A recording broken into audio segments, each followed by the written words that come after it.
Okay, so this is what we're doing. Last fall, Sarah and I came up here and read a couple emails, and somebody, actually, you know what? Almost every single video I make outside, somebody gets on there and they'll circle. I've had people circle 15 Sasquatches in one video clip and tell me they're all around me. And you know what? I'll bet you that happens to me almost every single day. I don't know how many people, I don't get to crack them all, but I get dozens of people that email me, look at this, there's like a bunch of orbs, or there's a Sasquatch right behind you, there's like 7 in that tree and 5 in that rock and 6 faces over here, and on and on. Whatever. And Scott happens to him all the time too, Dave, lots of people. But anyway, the last October, somebody actually circled something in some trees that did look a little odd. It looked like, holy crap, that looks like something standing there looking at us. So it looks like a perfect face and everything, holy shit. And it's right near that Tri-County peak where those guys filmed that thing down the glacier. So anyway, so we're almost there, and it's the first time, this is enough snow's melted, it's the first time that we've been able to get up here. We're almost there, and we're gonna go up and line up myself, exact same as this photograph, and we'll have a look in the trees in the back, and we'll see exactly what it was that made it look like there was a potential something in those trees staring at us while we were reading the email and video. But anyway, I'm sure this is going to show you there's no green screens around here, and this is what it looks like where we live. And check out that view right in front of us. It's pretty awesome.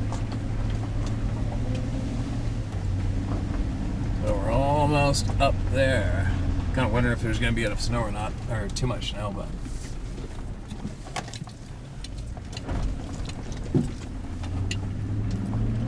So I said to Sarah, if it actually was a being that was spying on us while we were reading an email, and we get up here, and it's not there, I asked her if we could stay overnight up here.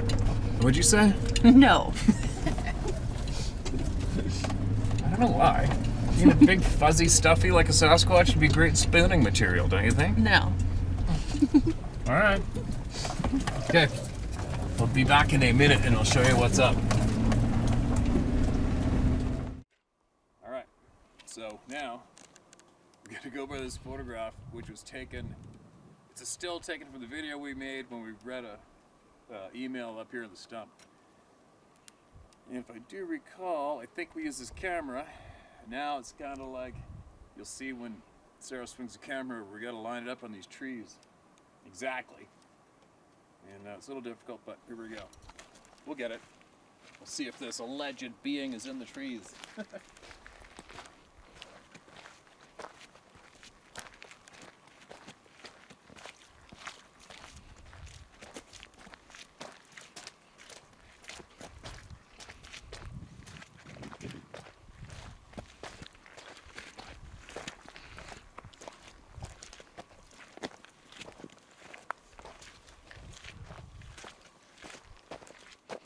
Alright, it's kind of tough because there's snow here now, but those are the trees. There's the sky. I'm going to set up the other camera. It's just, we've made a few videos around here. One was off the stump right here. I think we took a picture of ourselves looking that way. We got a camera in this ditch, but there's too much snow here now to duplicate it. So, it's pretty close though. It doesn't look like anything is in that gap right there where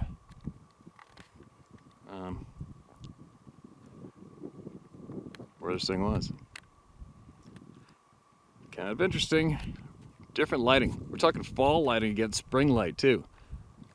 And that was clear with sun. This is kind of overcast behind us where the sun is, so let's go slowly here, slowly up there to one side of the camera, and I'll put the picture in there. Same time I got this up. So there's the tree, there's the backdrop. I don't know if anybody can line that up. Have at it. Go. Okay? Yeah. All right. So we think we got it. We've been messing around here for like a while.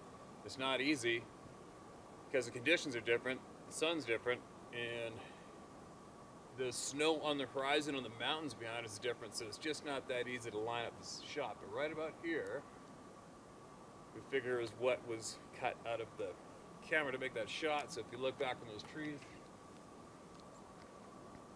I don't know, man. I don't know. It's nothing definitive to me. Maybe somebody can figure it out. I don't know.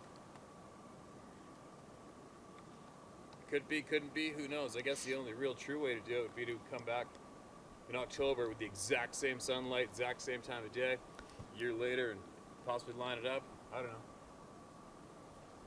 There you go. We did as best we could. I don't see anything there right now. Time to read an email. Whew. All right. Well, we said we'd do it. So we tried to duplicate it. I don't know. Maybe a bunch of you video creeper geeks can pull that off and see what it is. Maybe if there's something there. I don't know. I haven't a clue. I'm not overly stressed about it. But I got an interesting email. And just so you notice that I always set up the background so you got some open ground back there behind me to watch while I'm reading these emails. You never know, right?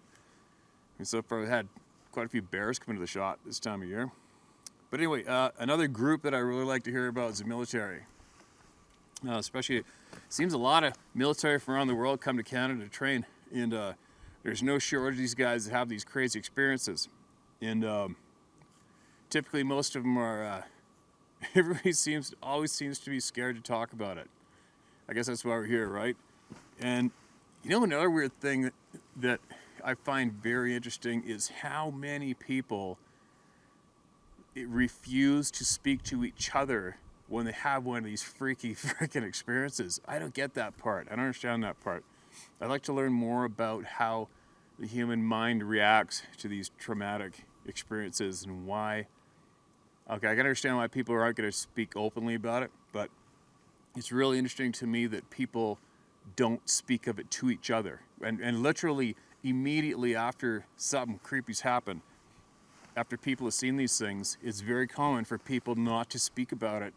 Like, I mean, even from minutes after it happens, they don't speak of it. They go into shock or whatever it is, they look off in the distance and gaze off, keep on traveling or go home, split ways, and they don't speak of it ever again.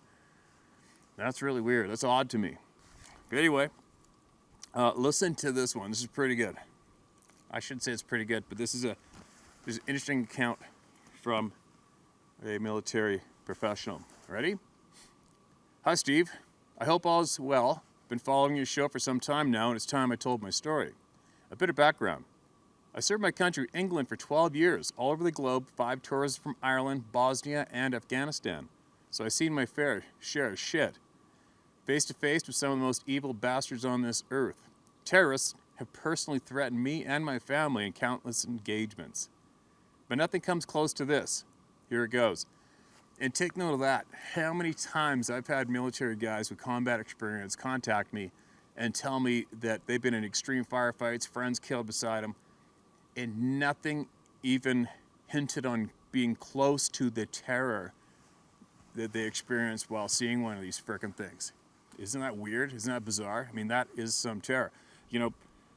That one that I saw, I was absolutely terrified hiking out after sitting there looking at me, but I didn't actually get to see its facial details, I don't feel like I missed out on anything. But when I've never been in a firefight with human beings trying to blow my head off and kill me or blow me up, so I don't know what that terror is about. I'm sure it's pretty incredible. But it is something else when you hear these men consistently saying flat out the terror they experienced from having these experiences was nothing compared to the firefight. That's something else, isn't it? Isn't that interesting?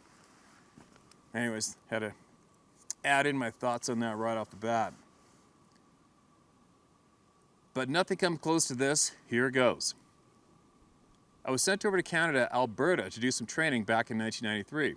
First day, me and a friend decided to go for a walkabout, get to know the area, and bumped into a few Canadian soldiers. A few exchanged words and one shouted back, "Don't let the monkeys keep you awake." They laughed. We just looked at each other and carried on. Now bear with me, because this is a bit of a puzzle to start with, as it's only a few years between incidents. While out on an excursion, a few of the guys said they were woken up in their sleeping bags while being pulled along the ground. I heard this a few times over the weeks. Also, their kit rations and other bits gone missing. Nothing came of it. Also, an incident to one soldier missing, found the next day miles away from his platoon. This is a live firing, so it can get very dangerous at times. He said he couldn't remember why he got separated, but felt that he was followed during the night by some animal. Nothing more was said. In 1995, I returned to Canada to do another job and spent around 19 months out there. Just as before, I was going to go check out the lay of the land. A group of Canadian soldiers were just coming in, and they looked like they'd been out for a few days, looking at the state of them. "You going out?" one asked. "You staying out?" "I don't know," I replied. "Effing monkeys, watch your back," he said. I replied, "Okay," thinking I heard this before. I noticed the guys had their heads down, and they looked pretty worn out. A few months on, one of the guys said, "You seen Scott?" I said, "No, why?" I replied. "He's crying, going on about seeing 3 bears walking towards him on 2 feet on a trail while out walking." I immediately thought, walking on 2 feet? I went to find him. This is just a few hours later after his encounter. I couldn't find him anywhere. The following day I asked around where he was, and the one guy said, "He's gone." "What do you mean he's gone?" "He's gone back to his regiment." I knew straight away why. I found the guy who told me about this. He just didn't want to talk about it, so I left it there. It was September now. I remember this well because I lost 2 of my best friends. I was feeling very down, and loss was a bad time in my career for me. I decided to go for a drive and a weekend break. Had an old pickup truck and just drove, not really going anywhere in particular. I stopped for a break in a beautiful area not far from Great Falls. I've been on the road for 2 days now, sleeping in the back of the pickup truck. I decided to go for a walk as there was a trail and a tree line about a mile walk away. So I went about 100 yards away from the tree line. I saw a coyote just stop on the trail. I never seen one so close up, and our eyes met just staring at each other. I suddenly feel uncomfortable, and the dog keeps glancing back and forth from the tree line. Now I'm really feeling anxious, not because of the dog, but because of what's in that tree line. The dog moved backwards and forwards and then just disappeared in the grass. I'm left staring at the tree's center, left, and right. In that tree line, something or some things are telling me to come closer. I can't explain this, but my head's telling me no. I don't know how long I was there, but now I'm so scared. I've never felt so much fear to the point I felt sick. I slowly got my legs to walk backwards, keeping my eyes on that tree line. I then turned around and ran. Like a bad dream, I got in my truck. Like a bad dream, I got in my pickup and never looked back. I must add, I wasn't drinking alcohol, never had a drop those few days. I still think about it to this day, what was in those trees. The months go by, and then my battalion comes over for an exercise. One night while I was out with another mate, we were parked on a hill overlooking a large bowl down below where a platoon of men were all sleeping. It was around 2:30 in the morning, clear. It was around 2:30 in the morning, clear skies. You could see a good distance without using any aids. My friend was asleep. I noticed a group of coyotes down below. Looks like they were looking for a free meal. Now I was thinking, is this what happens when someone feels their sleeping bag being dragged around? Could a dog have that much strength? I watched them for a while, getting bolder by the minute, then suddenly their body language changed. 4 of them ran one direction to the other, then one was just standing there looking up the hill. I looked through my night vision. Now this piece of kit I was using was incredibly powerful, top of the range. Then all of a sudden, 3 human-type figures just stood up, one after the other, all different sizes. That's the first thing that stood out to me. On adjusting my sights, I could clearly see what the largest one was, a Bigfoot. No doubt about it, standing at 9 feet. The second around 7.5, and the other 6 feet.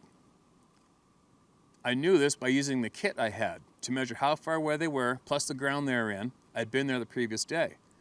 I looked at my mate, still snoring away, and just left him to it. The details of the tallest was easy to see now.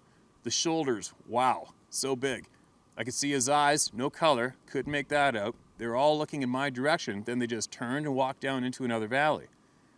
I could see their hair swaying on his arms, even the calf muscles. I'm just smiling to myself. To me, this is the last piece of the puzzle. I recently told my daughter about this, and she believes me. You know, there's so many people that know about these creatures, especially where I was. It's common knowledge if you're in the right crowd. Well, that's my story. I think about them every day, and I'm glad I saw them, and I've always believed they existed. There is a spat of orbs and even a couple of visits from the FBI I'll tell you about next time around. P.S. Stop using your oxygen on those pathetic losers who ridicule others. Keep up the good work. Means a lot to me. Take care, Ian. Well, thanks for that, Ian. Appreciate that. And obviously, there is a pile of military guys out there who have seen these things and had these experiences. And I'd bet the farm a lot of, and this is a note to you guys specifically, especially you Canuck military guys. Quit being pussies. Just email me your experience and tell me about it. I don't have to use your name, but I know there isn't a doubt in my mind. I know you guys are listening to me talk right now. All right, I know you are. Look at me. I'm a lifetime hunting guide, for God's sakes. I come out in the open, I talk about it openly. It's painless. Nothing bad's happened. And it's actually helping people, and it's actually letting us all discover that there is literally tens of thousands of people out there who've seen these frickin' things. These beings, these hybrid humans. It's just the way it is. You know what? Now, some friends of mine have obtained the DNA from them. It's incredible. It's an incredible topic, and it's not going to be recognized mainstream. Our children aren't going to be taught about it in the school system. So it's up to us to speak openly and be honest and fill each other in on this shit while it's going down, all right? So you military guys, you guys are brave sons of bitches. So quit being a pussy and holding this shit back, and share it with me and email me to tellmystory@howtohunt.com or sharemystory@howtohunt.com, all right? And then we'll get our little knowledge base, database growing, and we'll just share it openly without holding anything back. All right? There you go.